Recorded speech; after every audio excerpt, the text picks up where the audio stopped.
Arthur est un personnage légendaire de la mythologie et de la littérature médiévale. On ne sait pas qu'il a réellement existé. De plus, Arthur est représenté comme un roi de Bretagne.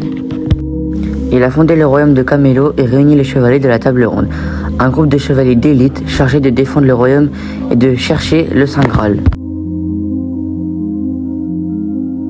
Le roi Arthur apparaît dans plusieurs récits médiévaux, notamment l'Historia Regum Britanniae, les romans de Chrétien de Troyes, le cycle du Graal et le Morte d'Arthur.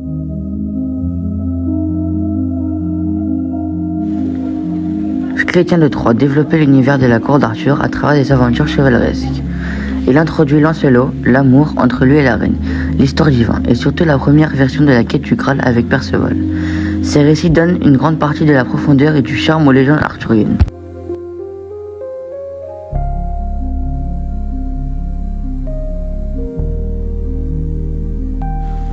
Le roi Arthur est le fils d'Uzer Pendragon, roi de Bretagne et d'Égrène. Il a pour demi-sœur Morgane, Morgause et Céline. Il est élevé par Sir Hector et devient le frère adoptif de Kay.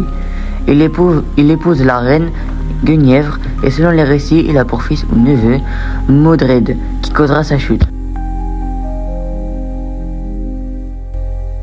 Merlin l'Enchanteur est un puissant magicien des légendes arthuriennes qui guide, protège et accompagne le roi Arthur tout au long de sa destinée.